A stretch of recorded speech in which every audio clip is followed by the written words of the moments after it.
It's good to be with you here. My name is Engineer Mamo. And I'm presenting or, or taking this course on the lectures on this course. In our last class, started an introductory part of this course, international health and safety management system, Nebosh in particular. And then we were able to talk about some key areas that form the foundation of this program, that the foundation of this course in particular. Right? So we were able to talk about the barriers. I hope you can all hear me clearly. We were able to talk about the barriers, um, that the barriers to good safety practice. We talked about complexity. We talked about conflicting demand on resources and behavior. We also talked about some terminology as regards safety. We talked about the reasons for health and safety. We talked about the moral reasons, the legal reasons, and the economic reasons. And then from there, we went on to talk about the cost. Engineer, I'm still waiting for your phone connection. You are not audible. Okay, okay. Can you hear me? Can you hear me now? Yes, it's Can you hear better me now? now. Yes, it's better now. Okay, it's better now. Okay, okay, okay. In case this in case the network is connected again with your headset. All right. Please, all right. Some things based on our assignments that I did, and for those that I have seen so far, I realized something and I need to emphasize on that quickly as we discuss today's class.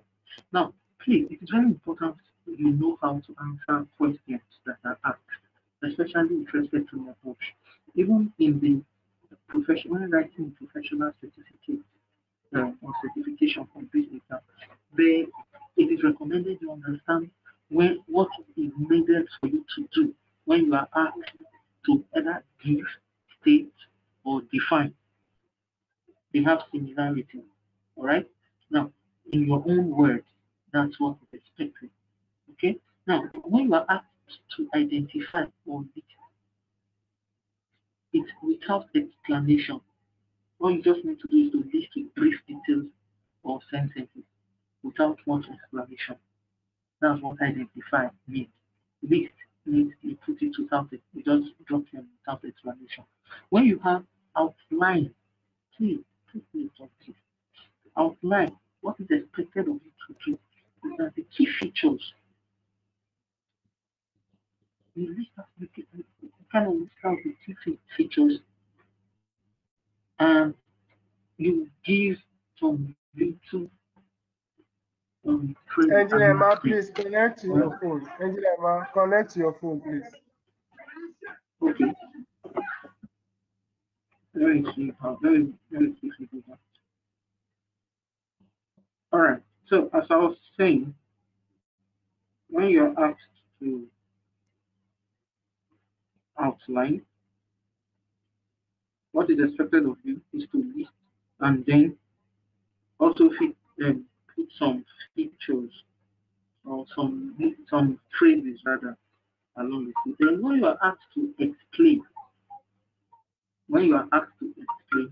what is expected of you to do in such a case is for you to give everything. Welcome to the webinar. You have entered an attendee.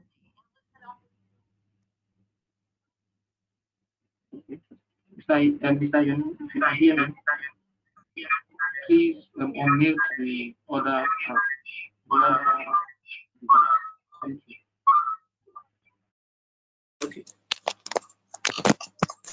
I believe we can all hear me clearly. So I'll go on now. Yes, we can hear you now. Okay, thank you.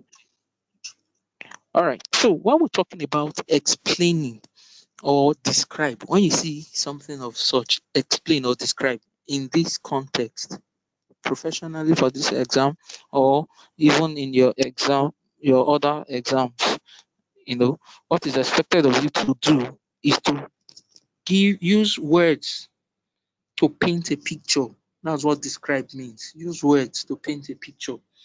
When it's explain, you explain everything you know about it. All right. So please be mindful of how you attempt or answer questions in this course. All right. Most times in the professional exam, when writing the professional exams, you discover that these keywords are usually put in bold letters, as they are made bold, so you understand what is required of you. Now we talked about, back to what we we're discussing, we talked about direct and indirect costs of accidents. We also talked about the duty of care, and also mentioned the rights of employers and the or requirements of employers as regards the health and safety, the workers and employees roles. We mentioned that, and the rights of workers as respect with respect to health and safety. Today we are going on to element 2, and in element 2 we will be discussing the health and safety management system as regards to plan. As regards to what now? Plan. As regards to plan. Okay. Now, there is a policy that's called the.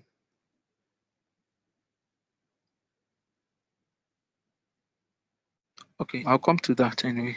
Let me not jump too fast. Let me not jump too fast. Let's talk about element 2, which is the health and safety management system as regards to plan. Now, there are key elements of the health and safety system. Let me just quickly put an acronym here.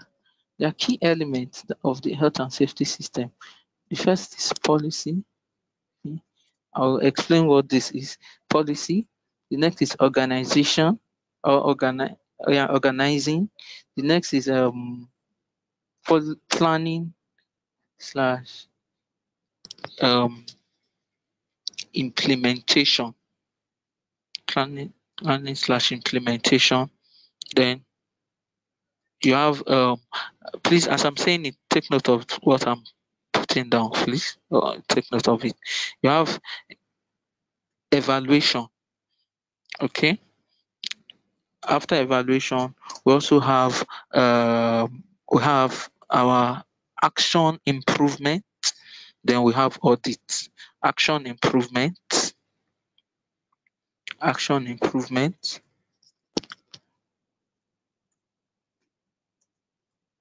Action improvement.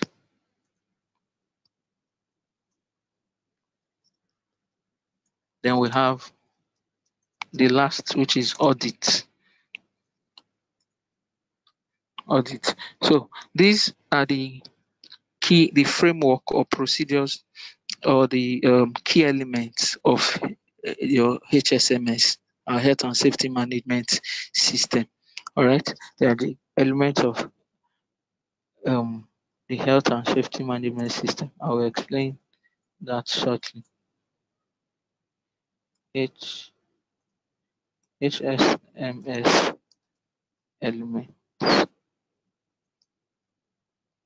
All right. Quickly, I will take them one after the other. Now, the first area in planning I will be looking at is policy. Policy. That's this P. Policy. Now, that's why you have us talking about policy here. These are the elements of health and safety management system. All right. We use POPAE. You can use that to recall. Now, if you are ever gone for any, or when some of you will start going for interviews for any safety position, or whatever, this is one area that they use in testing how well you understand safety. If you really understand the safety management system, it's not just whether you know what hazard is and all that, those are elementary, but if you're able to understand this whole package, everything we are talking about in this system falls under this whole POPAI. All right.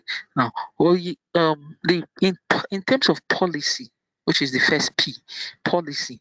Now, what is a health and safety policy? A health and safety policy, we'll be talking about the framework or procedures that are put in place, the statement of commitment, all right, the business plan for safety to prevent or reduce the loss in an organization, what their commitment is, what steps or what features they are putting in place to ensure that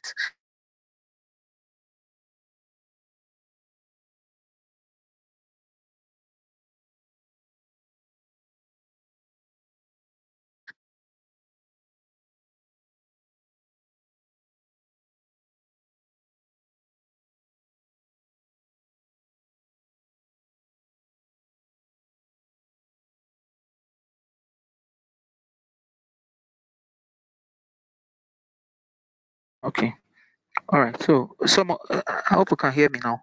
Yeah. Um. Now in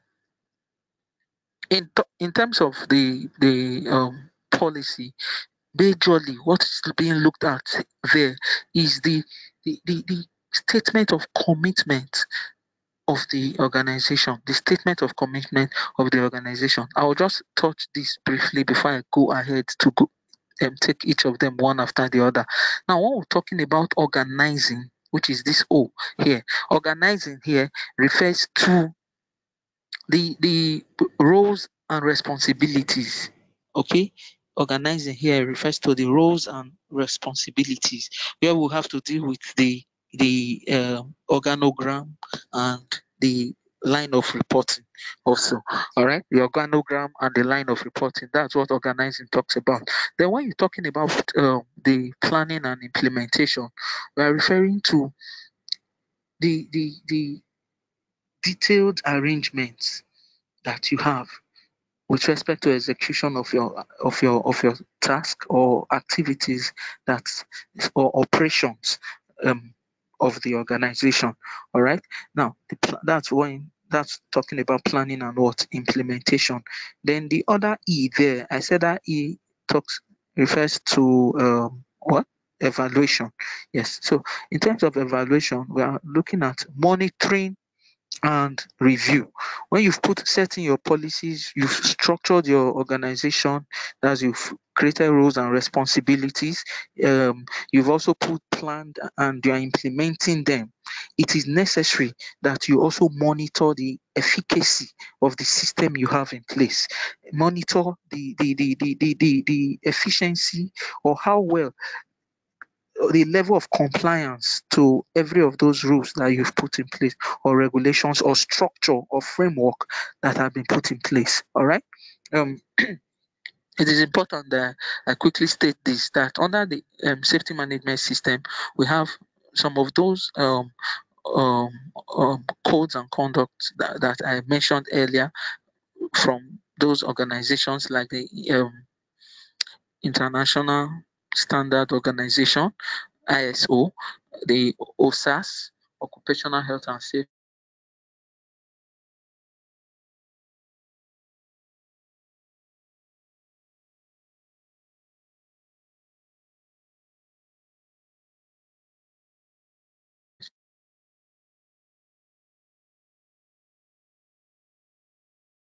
and then the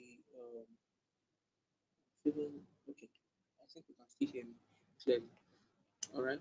So now the occupational health and that's the OSAS, and then we have the ISO and the International Labour Organization, that's ILO. All right. Now all these they have codes and conduct that guide our our health and safety management system, or that are like guides for our health and safety management system. We have the ones for quality management system, QMS, that's the ISO 9001.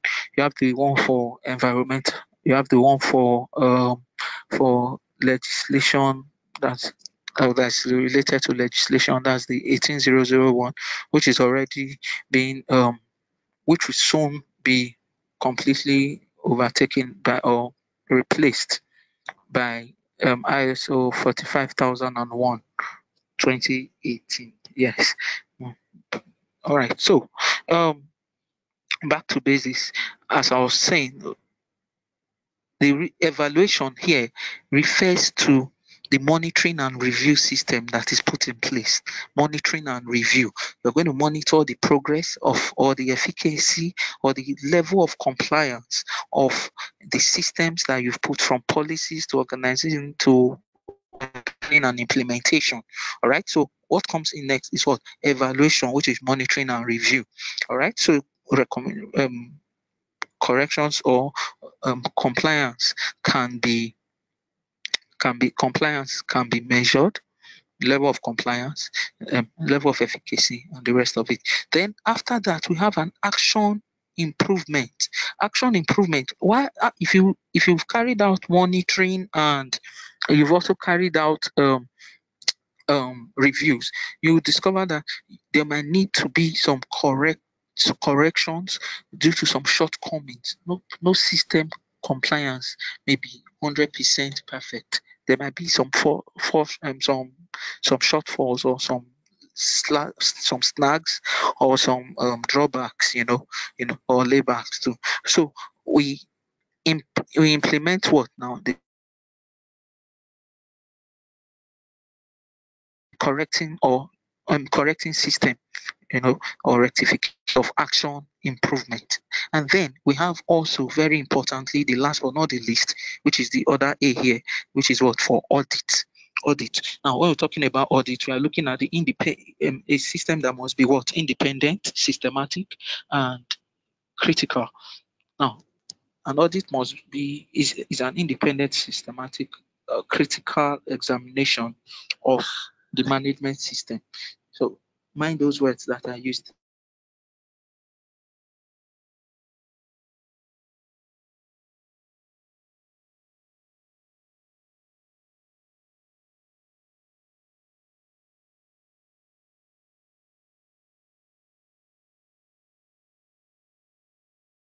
Okay, is an independent. It must be independent. It must be. Um, it must be systematic. It must be critical. Okay, so that's what an audit is. Um, I'll be going strictly with this device. So please bear with me.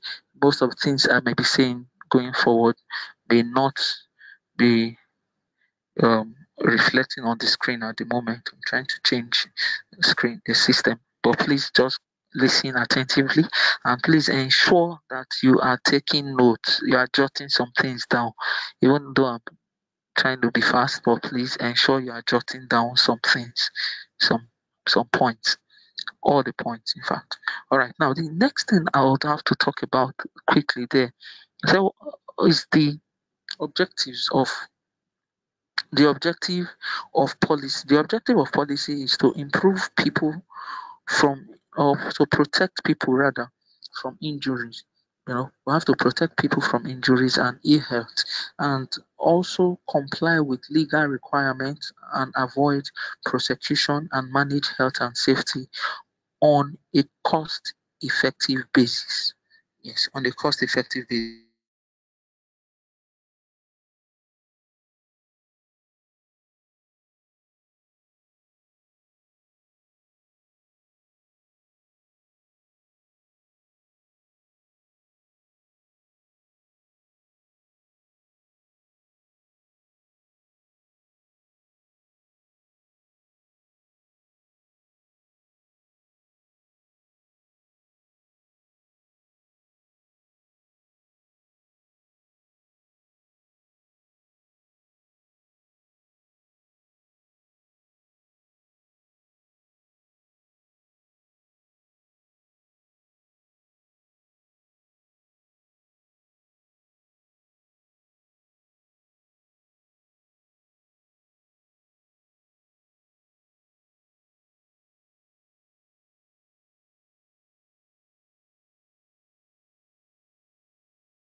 Engineer, man, mute yourself. Okay. Why is it always muting?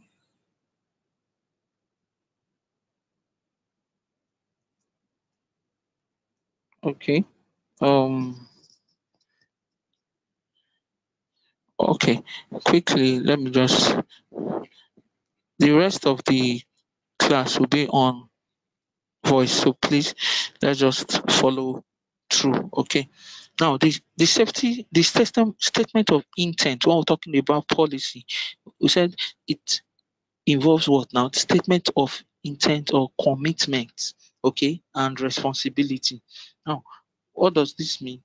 We're looking at the what describes the targets and objectives for improvement of the organization.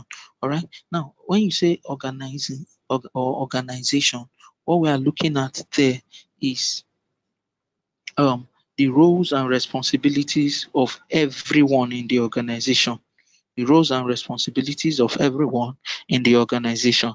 All right. Um, um, we have what we call the organogram. The organogram describes everybody's roles and line of reporting, the hierarchy of positions or roles in the organization. Yeah, it is very important that every organization has their organogram from the maybe from like the chairman or the managing director to the executive director or chief operating officer, then to the managers, and you have that line of reporting, that structure. All right. So that describes the organization's roles and responsibility. Now, for each of these roles, their job descriptions must be clearly stated. They must understand what their responsibilities are, what is expected of them. It is expedient that we do that. All right, that they understand what their responsibilities are. It is well communicated to them. That's why you see that in every organization, before you are even applying for a job, they've put some roles or job description or your responsibilities if you have to apply, if you have to pick up or to be appointed or be given such positions. All right, it is very important. Now, um, another key thing we need to talk about, the key features of the health and safety policy. The key features of policy for health and safety is, please take note of this. It's not on this note now, but take note of this. It's in three folds. We look at, that's when talking about the key features. The key features. Now we have three folds of it, which is the key features, which is what now? Is described this way: the what, who, and how. The what, who, and how. What talks about setting out the aims and objectives and targets of an organization in relation to health and safety. All right, I'll still give you a better description of these three components. All right, so then we also have, sorry, yeah, yeah, the what, who, and how. I said the what is it sets out the aims, the objectives, the goals, or the targets. Then we have who. That's talking about roles and responsibility of the different parties.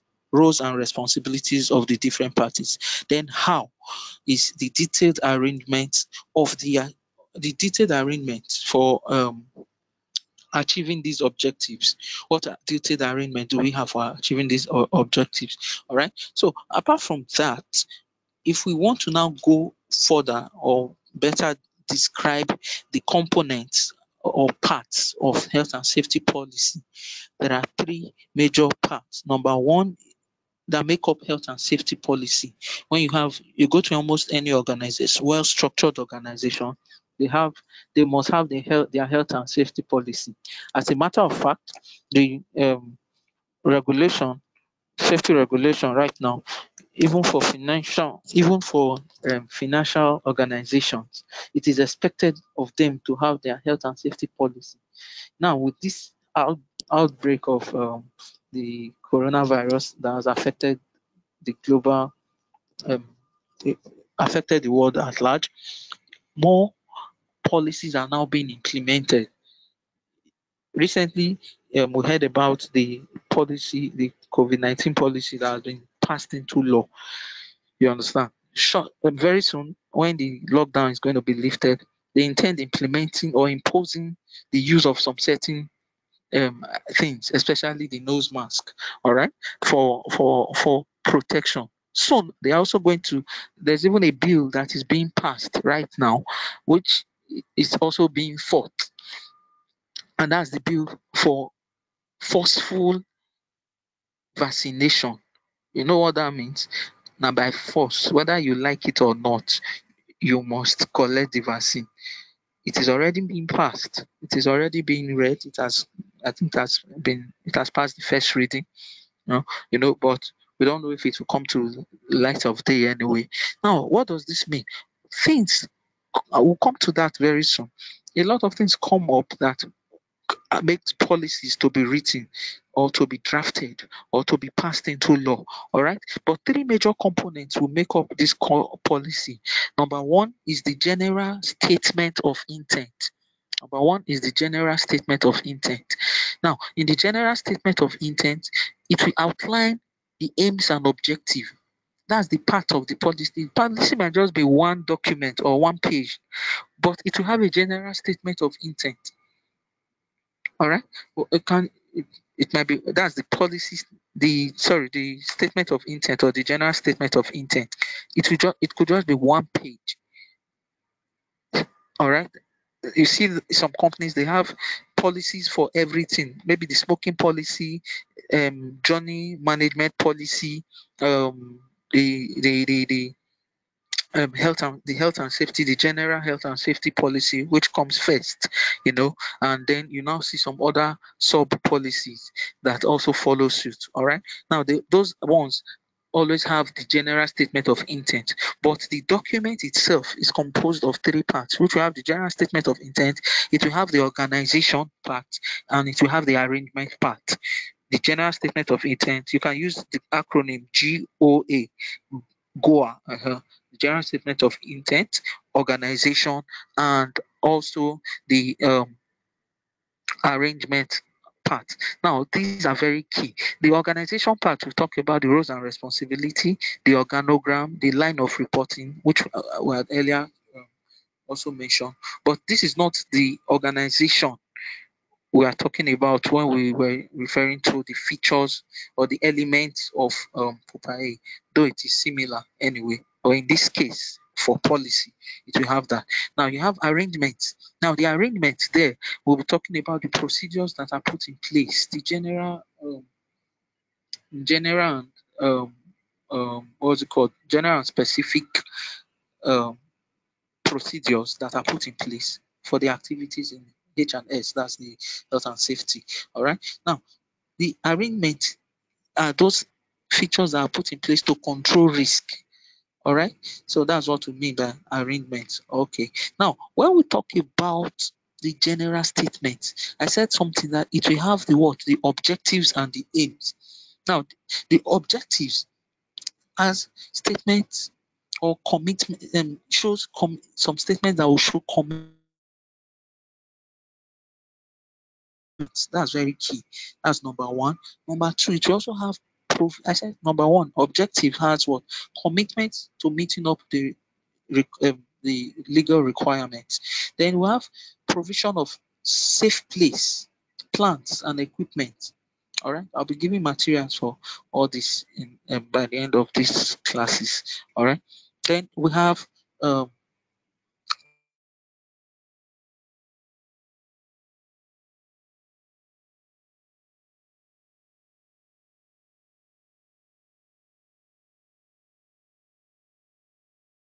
Yomi, please unmute me.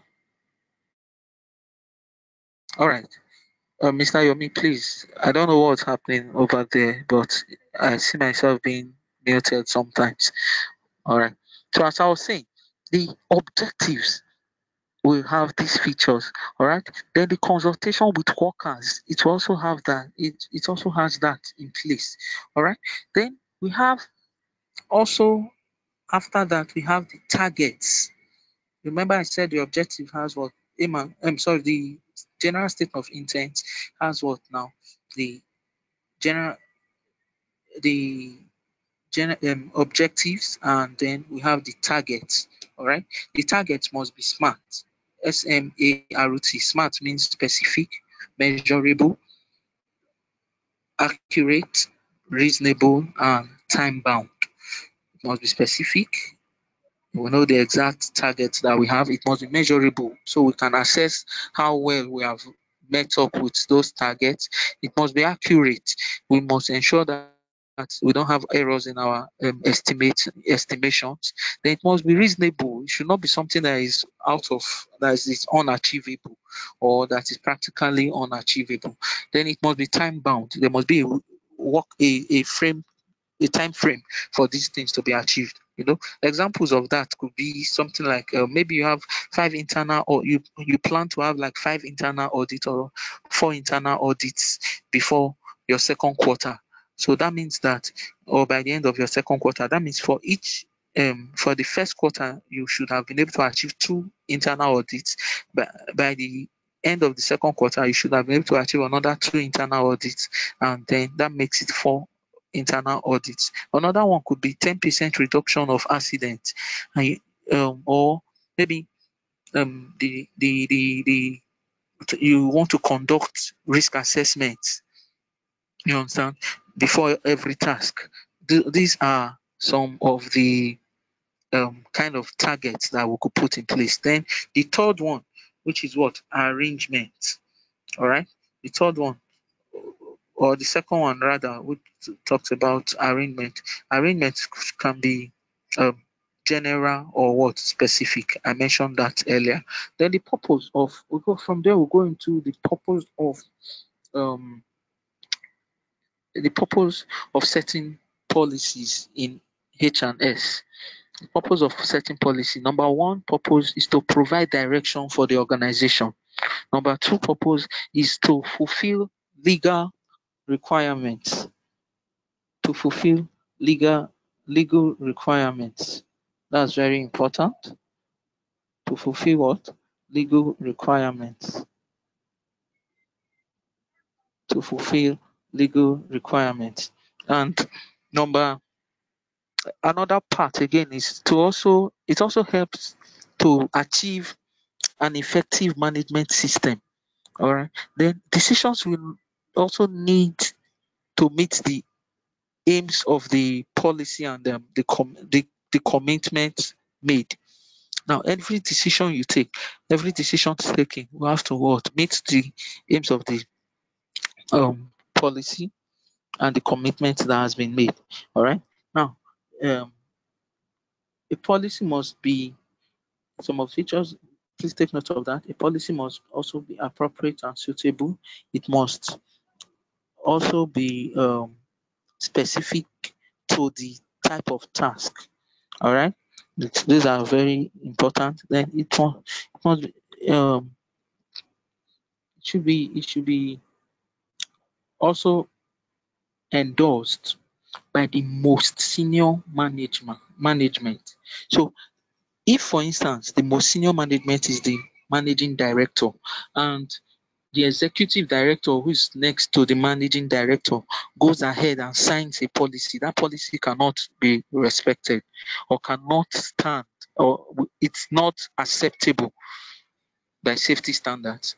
Why? Because the most senior the most senior management must be the one that endorses the policy for the organization, so that everybody will be bound by it, including himself or herself.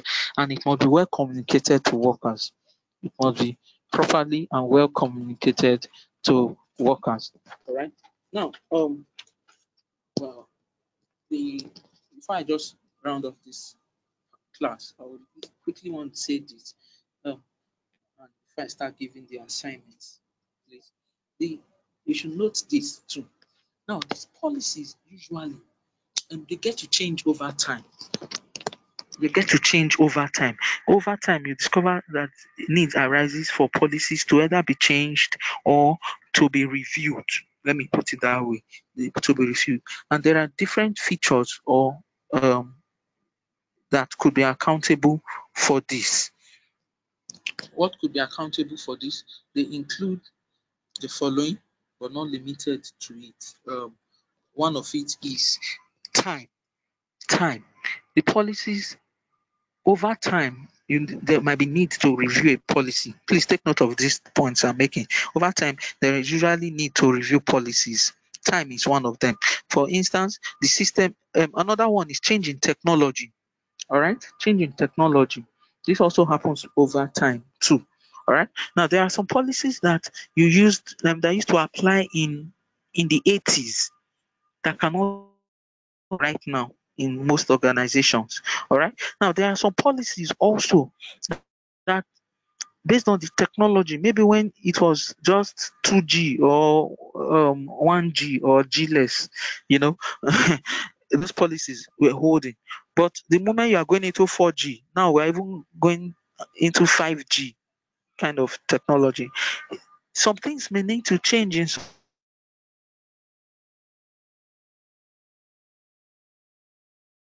now we've had Windows 2007, Windows 2010, Windows we have 2013 versions, or Microsoft 2013 versions. We've had 2015, 2018, and more versions are coming up.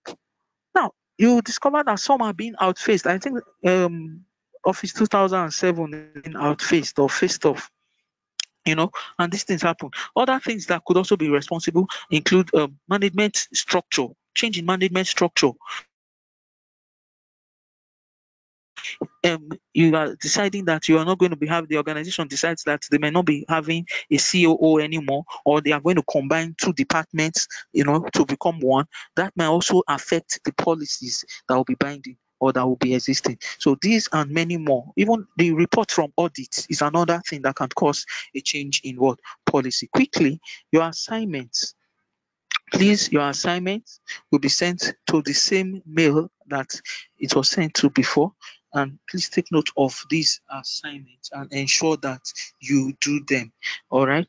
Your assignments, number one, please take note of them. Number one, outline the components of health and safety management system. Outline the components of health and safety management system. Number two, Roman figure 1, outline the importance of setting policies. Outline the importance of setting a policy for health and safety management system. Roman figure 2, outline the key features of a health and safety policy. Outline the key features, there are three of them, of a health and safety policy. Roman figure, and then number three, number three, number three, explain why it is important to clearly define roles and responsibilities in health and safety. Explain why it is important to clearly define roles and responsibilities in health and safety. Number four, number four, number four, Roman figure 1. Identify the range of targets that may be included in the statement of intent. You can use abbreviations while writing, or jotting these questions down, so you don't take much of time.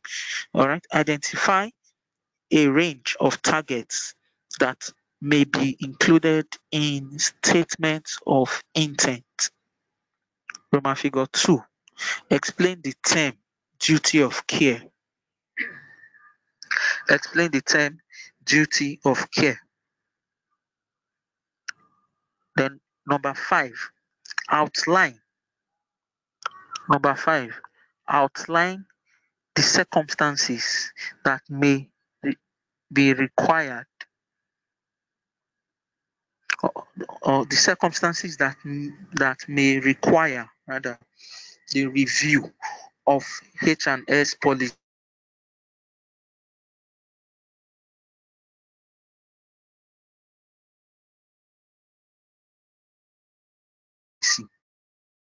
subject of your mail should be subject of your mail should be SOM 60, I think, yeah, that's 601, SOM 601 hyphen, that's dash, SOM, it should be your subject code. All right, SOM 601 dash assignment 2. I think this is assignment 2. Yes, assignment 2 dash your center and state.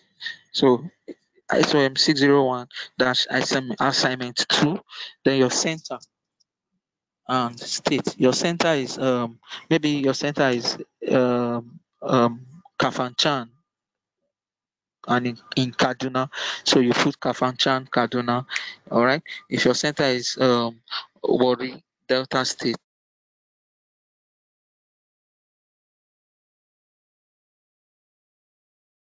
please. If there are more than one centers in Warri, you indicate the exact center and also put it there. It's Warri. Please.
Engineer Mom, mute yourself.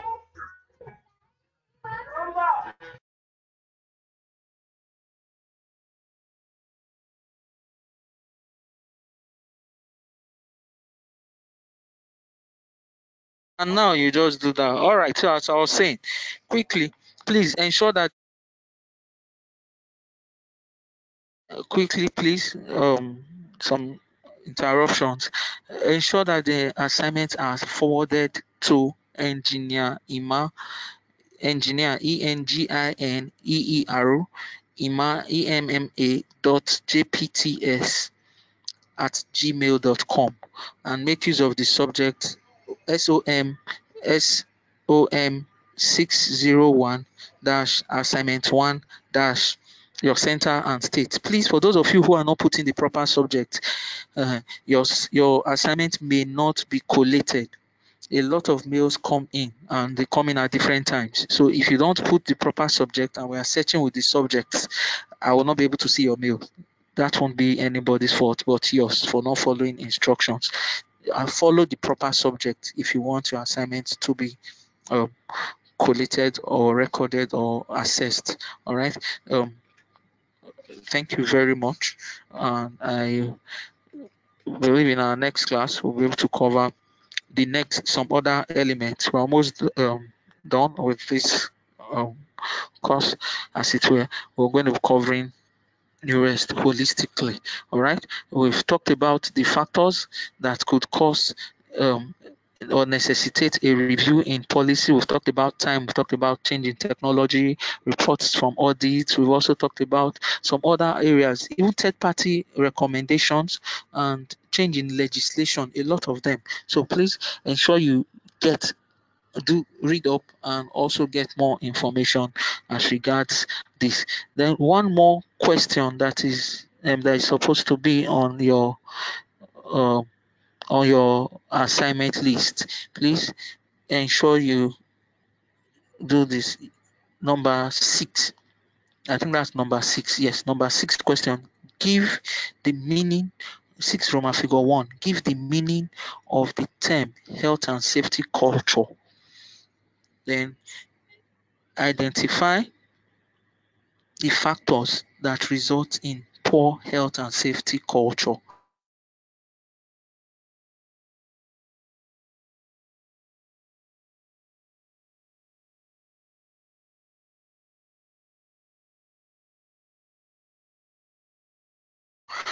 Yeah, no, I